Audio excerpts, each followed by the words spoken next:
Emily. Welcome everybody to this final seminar in the 4-seminar series that we've had about the National Water Model and the forthcoming Summer Institute that is going to take place in June and July 2017 at the National Water Centre. I'm David Maidment from the University of Texas, and it's my pleasure to introduce this webinar today, and I'll be presenting it jointly with others who will also be helping with leading the National Water Centre Summer Institute.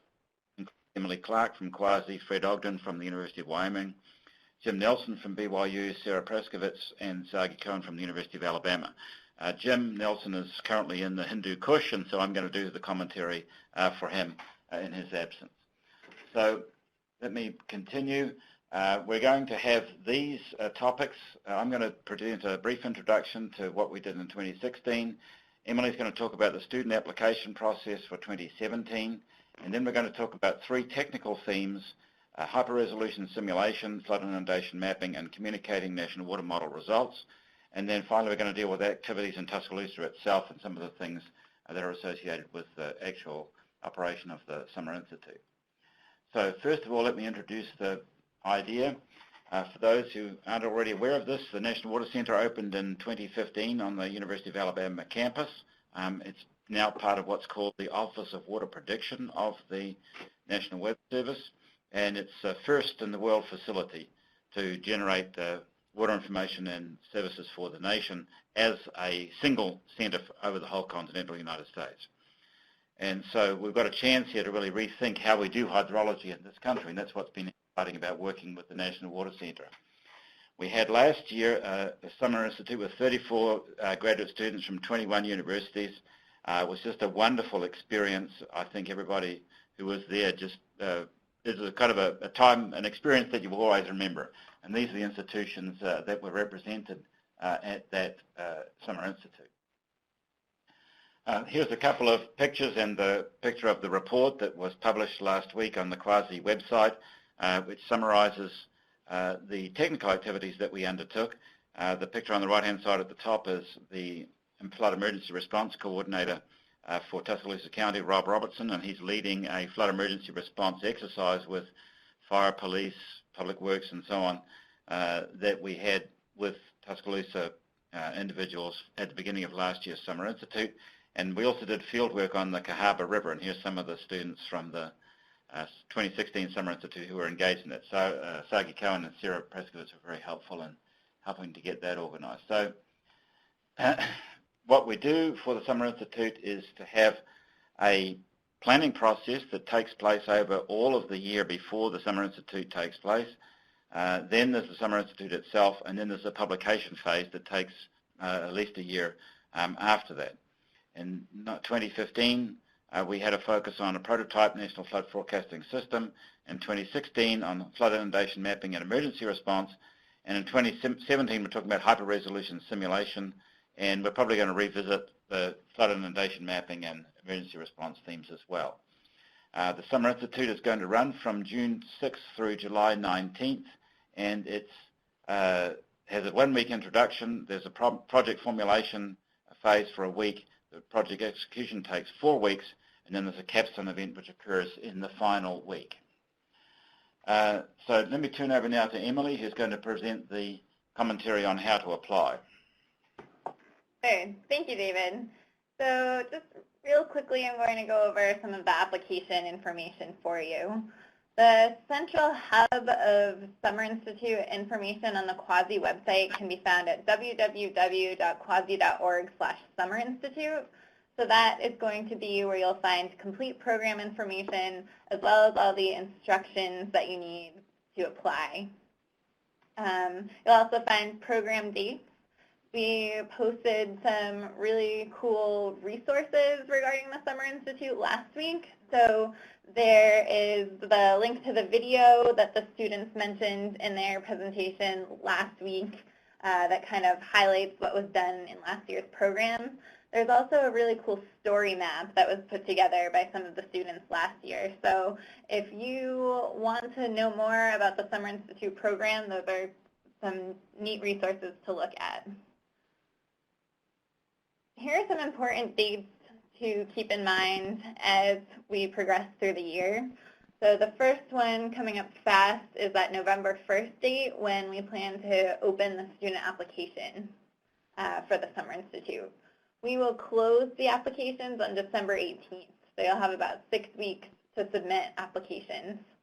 And then around mid-January is when we plan to make the decision on student applications. So that's when applicants will receive notification that they've been selected to participate in the Summer Institute.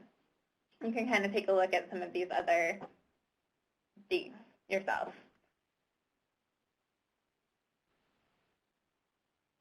To be eligible for the Summer Institute, you must be enrolled in a U.S. university. Students who are current or incoming graduate students or postdocs within 3 years of graduating with their PhD are eligible to apply. We will need students who are not U.S. citizens to report on their visa status on the application form. And then we do require that all students participate on-site in Tuscaloosa for the full 7-week Summer Institute. In the past, we had offered a visiting scholar track where students were able to participate remotely from their home institutions. Unfortunately, we are not offering that again, and students need to be on-site. The award for selected students includes reimbursement of round-trip travel to and from Tuscaloosa. We will set up a room for you on campus at the University of Alabama. You'll stay in a shared suite, most likely, so you'll have a private bedroom, and then you'd share a living area and kitchen with other students. Your award also includes the full program tuition and access to all of the Summer Institute instructors, team leaders, and course coordinators. And we will also provide travel support for students to attend the Hydroinformatics Conference that's going to take place after the completion of the Summer Institute at Brigham Young University in July. As far as application information goes, we use a tool called Proposal Space. The link to access the online application will be available on the Quasi website. You will need to create an account on Proposal Space, but the account is free. So you sign up with your email, and then you'll be able to access the application document. You can save the application as you're going along, and then you'll submit everything right through that online portal. The application components include the application form, which is just the form that you'll submit through Proposal Space, a statement of interest, which describes why you're interested in participating in the Summer Institute and how the Summer Institute will contribute to your graduate studies, a CV detailing your education and research, a copy of your transcripts, and a letter of endorsement from your faculty advisor. So you will upload those 4 documents directly into Proposal Space and submit them with your application. So that's all I have right now. You can take a look again at those application resources that are up on the Quasi website. I'll stick the link in the chat box. And if anyone has any questions regarding applying to the Summer Institute, you can contact me directly. Thank you very much, Emily. We really appreciate all that you do to make the Summer Institute such a wonderful experience for everyone. Thank you, David. You're welcome. Let me turn now to Fred Ogden, who is the leader for the new task that we've introduced this year on hyper-resolution simulation. Okay, Fred, take it away.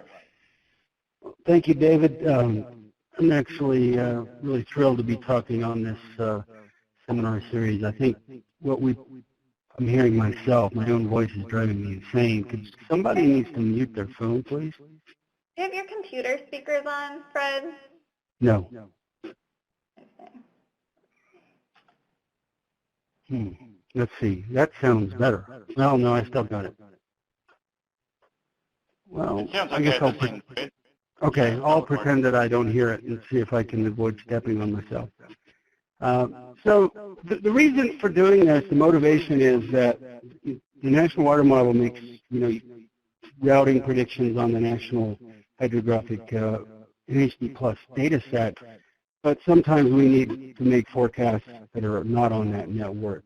And it's particularly true in urban areas where the channel network has been obliterated. It's oftentimes, put underground or it just disappears as infilling is done. It also happens outside of urban areas where you have low-lying areas or, places where the height above nearest drainage methodology is not maybe appropriate, like really steep topography in most of the western U.S. or the Appalachians.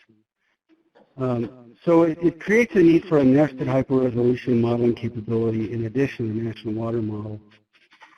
Next slide, Dave.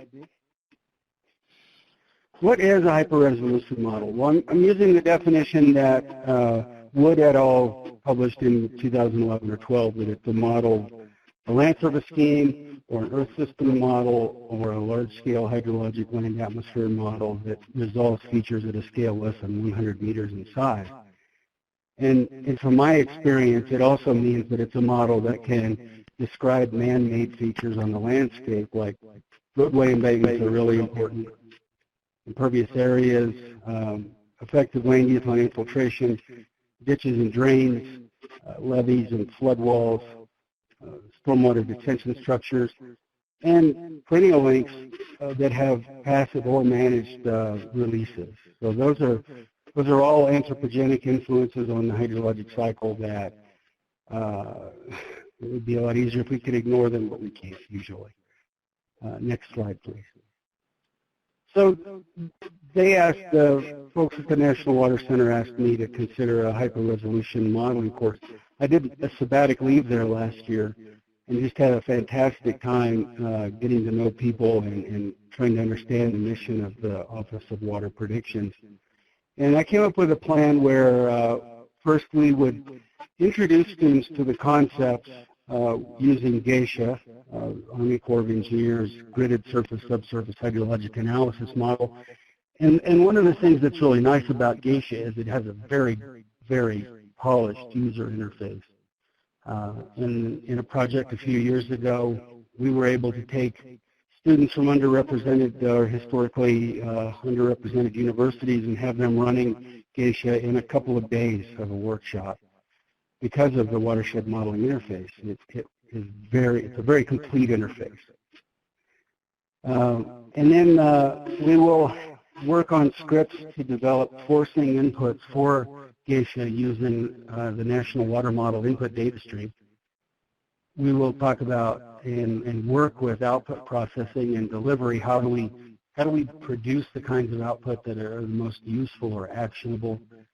And then follow on after the Geisha introduction portion of the Summer Institute is a project using a model called 80 Hydro, which is a quasi-3D unstructured mesh model, or some other model.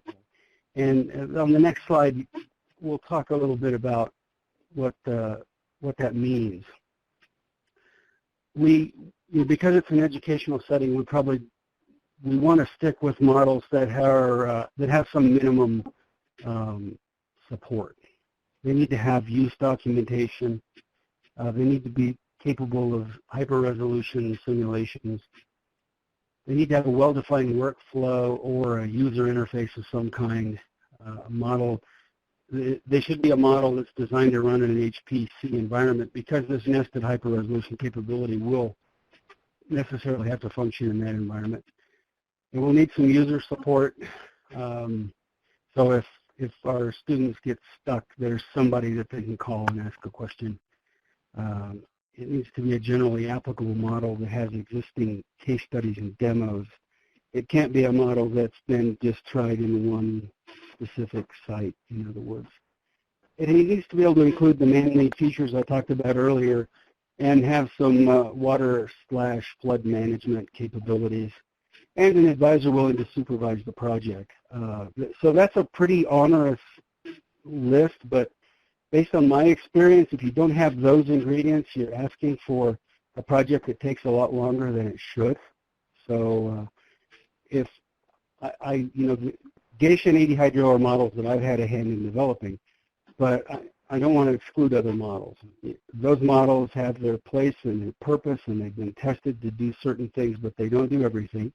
And if somebody else can offer up a model that meets these standards, that does something that would be interesting and potentially useful to the National Water Center, then we should definitely use it, because I don't think that I think it's really good to be inclusive. I'll put it that way. Next slide, please, David. Next slide. Okay, the student prerequisites, we talked a fair bit about this. You know, we don't require people to come in as a computer scientist, but we do have some preferences. And the first preference would be students that know a structured programming language like C or Fortran or Java, something like that. Experience with scripting would be really nice, which would be Python, Bash, Perl. The third level of preference would be experience with mathematical programming environment like MATLAB or R. Although, you know, I think if a student just had that experience of MATLAB and R, they might have a little bit of difficulty coming up to speed. Ability to navigate around the Linux command line shell. We'll be giving the students accounts on our cluster here at Wyoming, which has about 3,800 cores. It's a nice sized cluster. Everybody will get an account, and but that's a Linux environment. So if a student doesn't know, if a student wants to participate in this, and we have 6 weeks before the application deadline, I would tell them, go out and get a Linux for Dummies book, install VirtualBox on your Windows machine, and install a copy of some distribution of Linux on that and start playing with it. It's not hard, and it would be a big bonus. If you don't have any Linux experience on your application, you're probably not going to be looked on as favorably as someone who does. And of course, any HPC experience is a plus, but we don't generally expect students to have a lot of that. Next slide, please.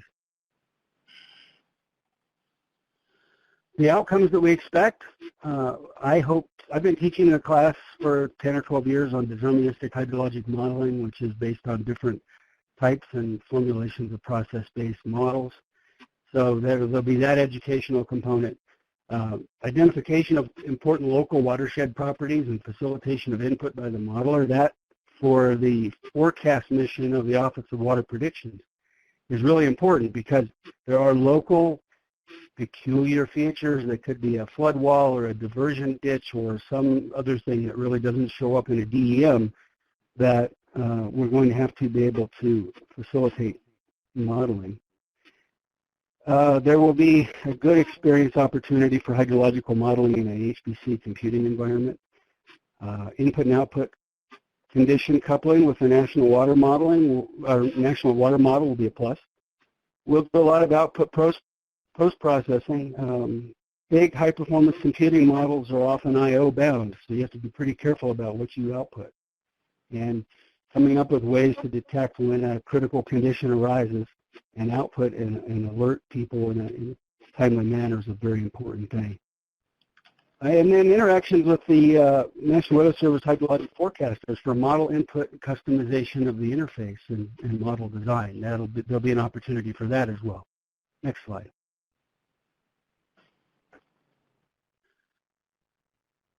So I'm the technical lead for this hyper-resolution component. Mike Smith from the Weather Service will help. Chuck Downer from the Army Corps of Engineers has agreed to help with the Geisha component. Bob Steinke and Nels Frazier, who work in my lab here at Wyoming, have agreed to help serve as the AD Hydro co-lead and the scripting co-lead, respectively.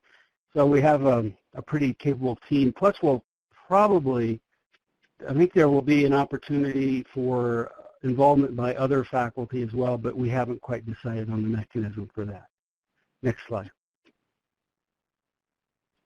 And I think that's all I have. So just to summarize, I think the educational outcomes, if you're a student or if you have a student who you think would benefit from this, I think the educational outcomes will be pretty significant. So it's a great opportunity, and I look forward to seeing some good applications.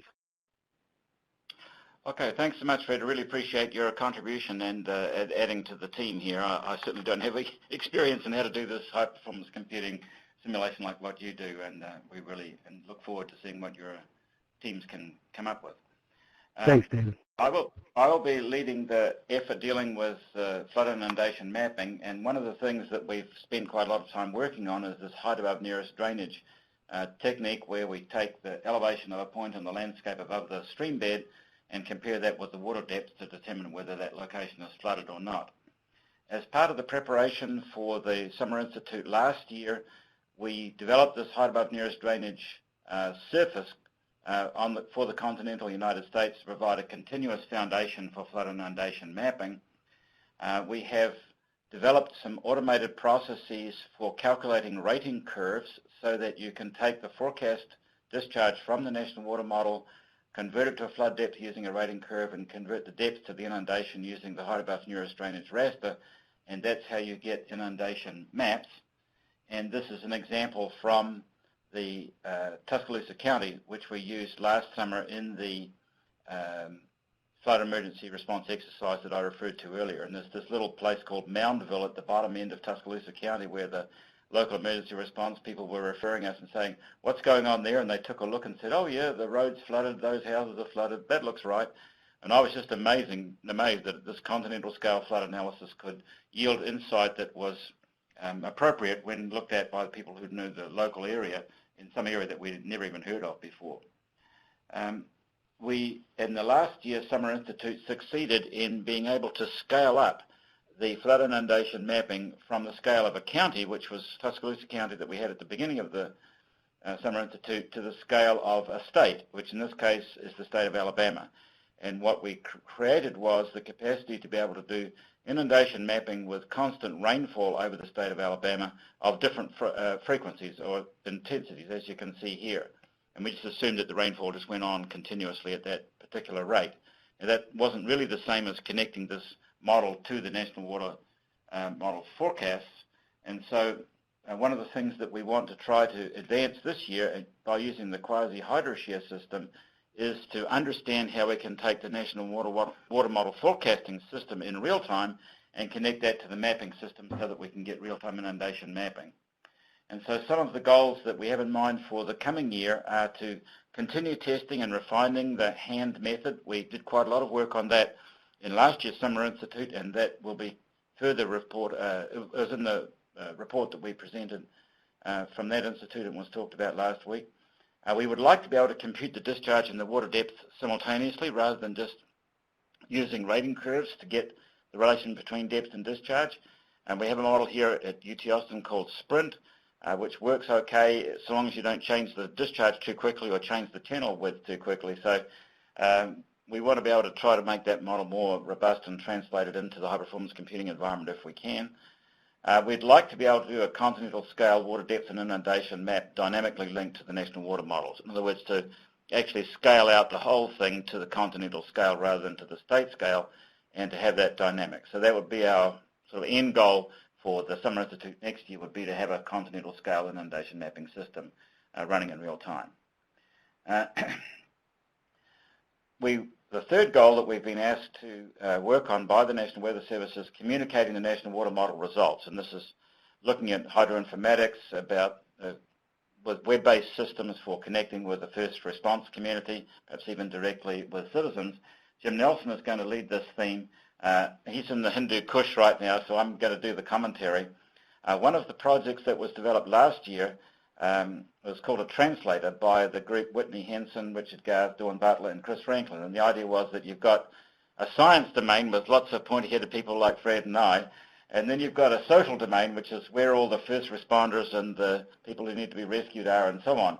And the question is, how do you take all this very important information that the science community is developing and translate that and communicate it to those in the first response community who are working in the social domain? And this particular team proposed the idea of a translator that would enable elements of the science that we produce to be translated into forms that the first response community could adopt. And we'd like to sort of see this as a theme that could be further advanced as we go through the Summer Institute this year. One of the frameworks for doing that is to think about the cloud as a computing environment. And this is a slide that says there's spatial databases and tools, there's model files, there's Python scripts that are in the cloud, and using simple web interfaces you can then produce apps that decision makers or advocacy groups or the public can access. And one of them that was produced last year that I thought was really insightful is this one called the Height Above Nearest Drainage Flood Map that was done by Christian Kessler from BYU. There was flooding going on at the time in West Virginia, and what Christian succeeded in doing was to use the infrastructure of the HydroShare app development environment using Tethys, and he created a flood inundation map, and then with the blue that you see in this map, and then where the National Land Cover Data Set showed urban areas, which are in red in the National Land Cover Data Set, he overlaid those onto his map so that not only could you see where flooding was occurring, you could see where flooding was occurring in urban areas. And this struck me as being a very simple, but yet at the same time extremely effective way of being able to look at a large map and see, oh, here are the risk areas where inundation is going to hit urbanized communities and not simply occur in the rural areas. One of the other things that has been of particular interest is to be able to subset the National Water Model output so that if you are interested in just a particular watershed or a particular county or city, you can get the data for that area and you can ignore the rest of the area that you don't really want to know much about. But overall, what we want to do in this communicating the National Water Model results is to encourage the student participants to really do their own thing. This that you see here is Flood Hippo. It was developed by 3 students from last year, Mike Johnson, Jim Cole, and Paul Roos. And it was really a very inventive way of saying, gosh, if I've got an app on my phone and it's telling me about floods and it's called Flood Hippo, hey, I just might know that it was there. And when I need help, I can just call up Flood Hippo or another one for different kinds of disasters. But we want you to be as open-minded as possible and be able to create really cool apps in any way that you want. And we'll create some framework to be able to do that so that you don't have to learn the programming from scratch if you don't know how. Finally, we want to say a few words about activities in Tuscaloosa, Alabama, because this is not just about doing technical work, it's also about having fun and being a community and living in a really wonderful environment. I've been many times to Tuscaloosa now, and I really enjoy the campus. And I want to ask Sarah Praskovich and Sagi Cohen to continue the commentary about this aspect. Okay, can you hear me? Yes, we're good, Sarah. Okay, great. Well, yeah, so I always say that Dr. Maidment is an honorary Alabamian. He spent so much time here, although we haven't been able to get him to say Roll Tide yet. So I'm just going to spend a couple minutes telling you about what your home will be for the summer if you're here as part of the 2017 Summer Institute. So the University of Alabama campus is, of course, located in Tuscaloosa, Alabama. So here's a map in case you're not familiar with where it is. And so we're in West Alabama. We're about an hour's drive from Birmingham, which is where the closest commercial airport is. So that's where you'll be flying into if you fly here. Next slide. So we actually have a really beautiful campus. So lots of trees, lots of historic buildings or new buildings that look like they're historic. We, of course, have the National Water Center, which is an amazing building in and of itself. It looks like, you know, mission control in there. So everyone is always just wowed when they go in the National Water Center for the first time. And if you come here for the Summer Institute, you'll be spending a lot of time in there. But the campus itself has a number of beautiful buildings. We have the President's Mansion, Denny Chimes on the quad. We have, of course, the true heart of campus, which is Bryant-Denny Stadium.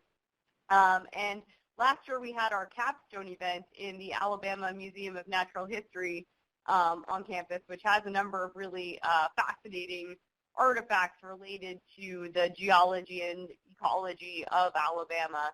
And got to hear a presentation from some local scientists at the museum about Alabama's natural history. Next. There's a flying dinosaur there. It's actually not a dinosaur. It's I forget what they call it. It's some sort of marine reptile, but yes, it is from the time of the tertiary when all of Alabama was covered by a shallow sea in the southern part of the state. But yeah, that's our state fossil, and there's a replica of it hanging in the entrance halls of the Alabama Museum of Natural History. Okay, and it's also a very, I think, comfortable place to live on campus for the summer. In the upper right is a picture of the residence hall where the students lived last summer institute. So as Emily said, it's this suite-style residence hall where there are, I think, 4 private bedrooms, and then there's a shared living space and kitchen area. And you'll also have access to the amenities on campus, including the rec center, the aquatic center, which has very nice both outdoor and indoor pools, very important to keep cool during the Alabama summers, and the outdoor recreation center, which provides rental bikes for getting around campus, as well as we had some students rent some canoes for use in field work. Next. And then another great thing about Tuscaloosa is that we are within like half a day's drive or so of some of the really coolest places in the southeast U.S. So I think the students last summer, especially the ones who are from other parts of the country or world, really enjoyed going on these weekend road trips. It seems like every weekend they were going to some other exotic destination. So they went to Lynchburg, which is where the Jack Daniel's distillery is. They went to Nashville, New Orleans, Atlanta. They had a beach weekend at Pensacola, which is, fabulous beaches. And they went to the racetrack at Talladega. So if you really want to get a sense of what it was like to be a participant in the Summer Institute last year, I highly recommend you check out the YouTube video that's linked to you on the Kawazi website. And that will show you that it wasn't just all about the work, even though that was very important and fulfilling for the students. It was about getting out, exploring the region, and making some new friends. So I highly recommend everyone to check out that video. And I think that's all I have. Mm-hmm. And finally, we say a bit about the Capstone event. Sagi, are you able to speak to this? Or? Yeah, can you hear me okay? Yeah, we're good. So last year we finished the Summer Institute with a 2-day capstone event on the University of Alabama campus.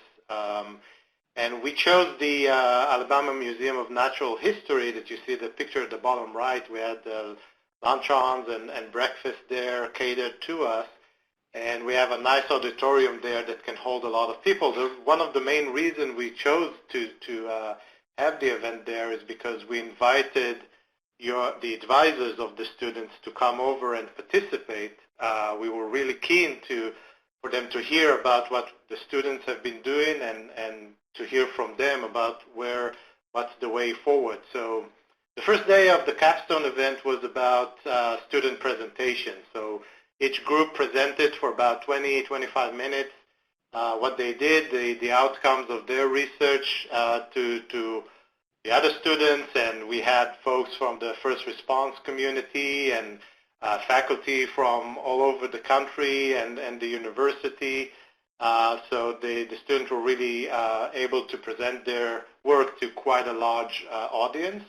The next day was all about the way forward and discussions about what to do basically next year, or how can we improve. And the students and others gave us really good advice about how to improve things for next year. And I think we're going to implement a lot of these advices. We also heard from their advisors, the one that came, about what their perspective is, which was also very useful.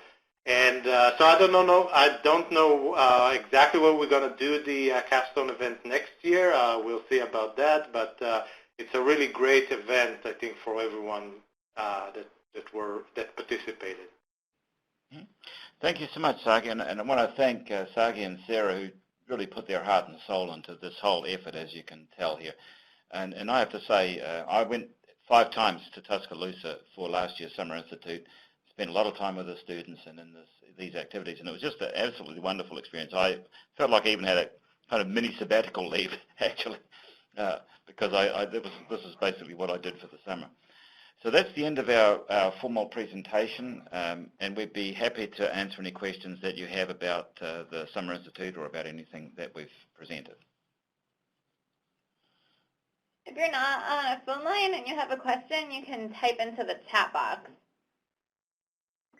And I saw Ed Clark was on the phone here. So Ed is the person who leads this activity for the National Weather Service. Ed, if you have any thoughts you want to convey to the group, please feel free to do that. Sure, thanks, David. I would just say that we look forward to hosting this 2017 group. It's an excellent opportunity.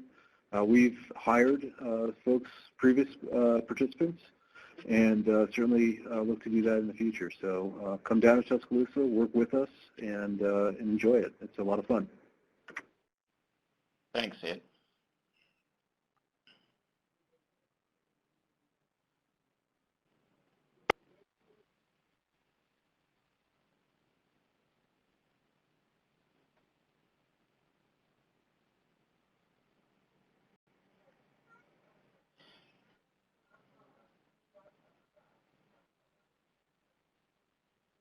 So there's a question here. Yep, go ahead. Go ahead, Emily. No, that's fine, Emily. You do it. Okay. There's a question that just came in from Felipe Hernandez that says it has been mentioned during the previous webinars that data assimilation is currently an important focus area for the improvement of the National Water Model. Would it be possible to have a theme on data assimilation at the Summer Institute 2017? Yeah, let me ask Ed Clark if he could comment on that, because the themes that we're adopting are at the direction of the National Weather Service, and I think we have to look at the overall context of what they intend to achieve with this and with other activities that are taking place. Ed, can you comment on this?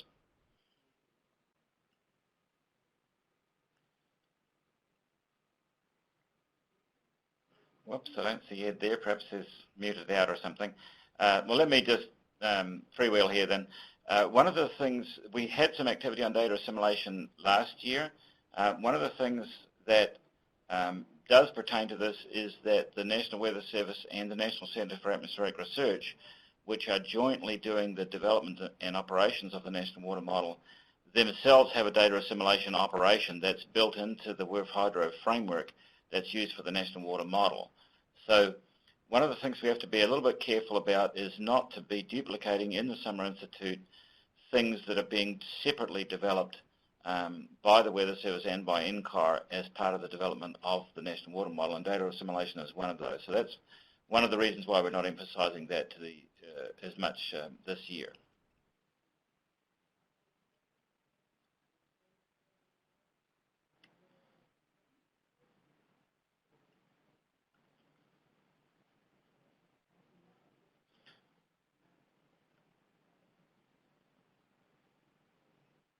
If anyone is on the phone line and they have a question, feel free to ask it out loud as well.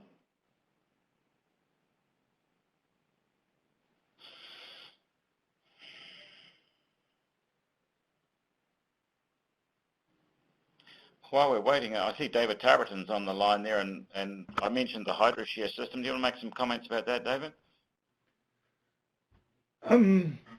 Sure. So for anybody who doesn't know, HydroShare is a collaboration system developed. I'm the PI on development of it. David Maidment has participated. It's through Quasi for sharing data and models. And there were a couple of webinars that I gave over summer, and others in the team gave as well. But if you have a need for sharing your data with any of your colleagues, getting a digital object identifier for your data, we'd be happy for you to check out HydroShare for doing that. And we've tried to use the Summer Institute as a sort of a use case for advancing the functionality of HydroShare to make it really usable. So some of the capability for example, supporting the apps that disseminate the National Water Model data has come about from working with the Summer Institute.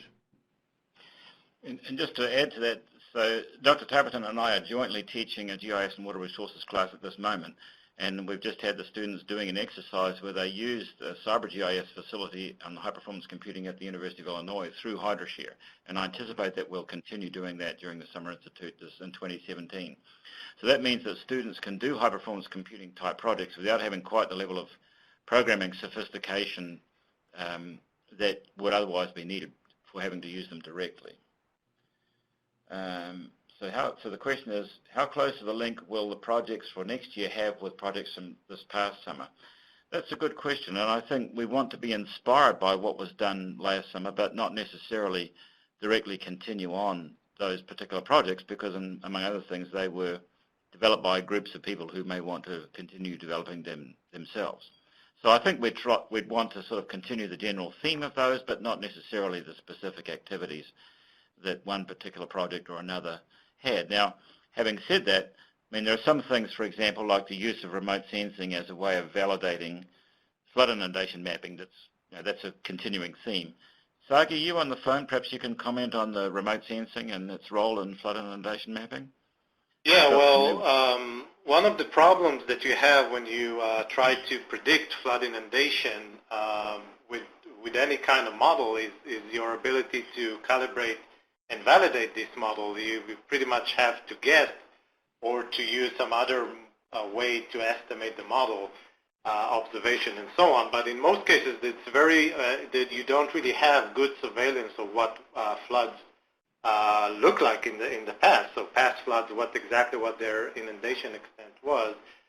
So there was one project that that happened during the last Summer Institute where the students used satellite remote sensing. They used Landsat to classify and to map a flood inundation over the Brazos River in Texas, and then used two type of models, the IRIC and the hand approach, to see how well these approaches compare to observed flood inundation.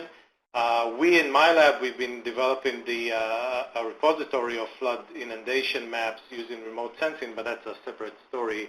But anyway, I think it's very important to continue developing that capability because we need good surveillance so we know how good the models are doing. Yeah, one of the things that I learned out of the work that we did last summer on the remote sensing is that it's really hard to find data. And so the students could find data where there were floods and there were no clouds in the sky. There are not very many places where that happens. So having a repository, as Sagi mentioned, is a pretty important thing. Is that for near-term events, Sagi, or long? For example, when something big happened, like the flood in North and South Carolina, we try to find something just so, because it's very timely and relevant. So we do have one river that was flooded in the last Hurricane Matthew. But generally, no. I want to have as diverse of a repository as possible, so modelers have a way to choose what they want to. And over time, we grow. Obviously, we're limited by, as you said, information or satellite imagery. But we are actually, some of the research that can be associated with this problem is, first of all, even if we don't have cloud cover, we have a hard time mapping what's going on under canopy, under trees in forested areas. So there needs to be some sophisticated approach of how to maybe use the hand approach or some sort of topography or remote sensing approach to try to fill in the gaps in what the satellites can see from space. So there's a lot of research to be done just on that aspect, and I'll be happy to work with anyone. Yeah, I think one of the things that was really a really positive outcome out of last year's Summer Institute was the project that Sagi mentioned about the Brazos River, and it was a very complicated reach that involved side flow paths and so on. And I was really amazed how effective our hand approach was when compared to the remote sensing that had been done in that area. And just being able to do validation checks like that, where you've got real observation of the flood as well as mapping that we're creating inside of the computer, I think is a very valuable thing. We certainly want to continue that. And I hope that we could build up a bigger library of test cases, or perhaps you're already doing that, Sagi, so that we don't have the students, sort of searching around for that when they arrive in Tuscaloosa. They can actually just get started on data that's already been identified. Yeah, at the moment we have 11, 12 flood events, and by the summer we're probably going to have more than probably 3 times that, I would imagine. Yeah, no, that'll be very helpful.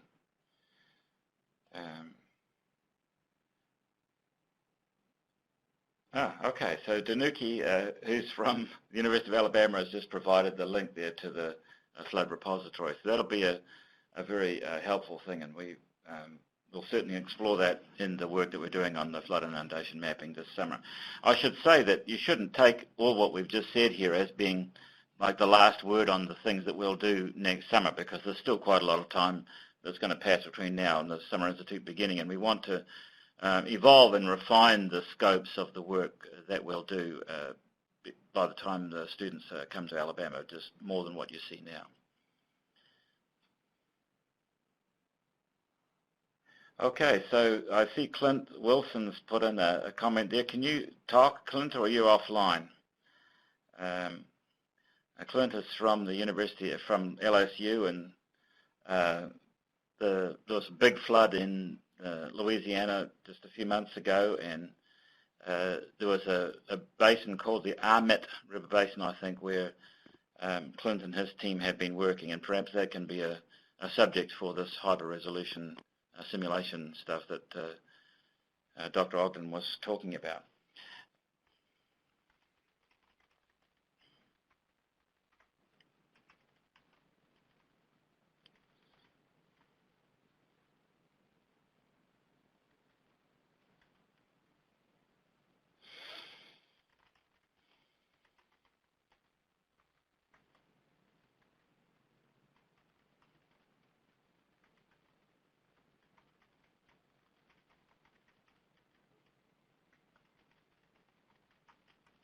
Well, it looks like we've got just about all the questions answered here, so let me summarize then, just to say that this is really a unique opportunity to share in an experience that was different than anything else that you've done in your professional career.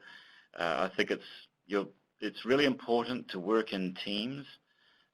This is not a place that you just say, oh, I'm going to do my PhD research and spend 7 weeks in Alabama doing what I would have done if I was home. You have to say to yourself, I'm going to have a completely different experience, and I'm going to go there and work in a team with other people, and we're going to jointly develop something that will be insightful for me, and hopefully I can carry forward in my future work.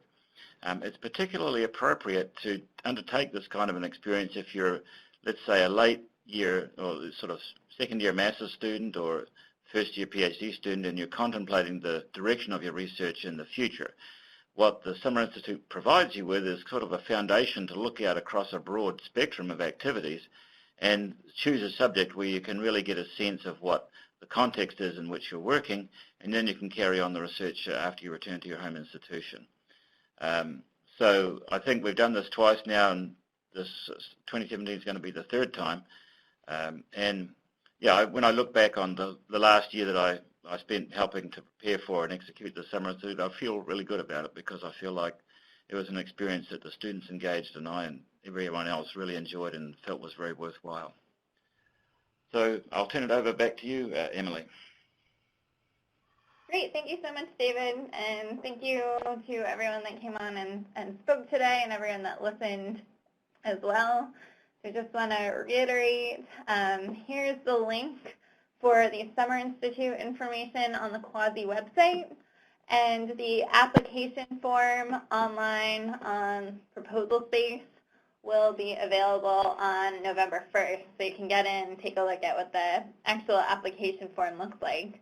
If anyone has any questions regarding the Summer Institute, feel free to contact me directly. And again, we're looking forward to another exciting year down in Alabama. So thanks again, everyone. Bye-bye, sir.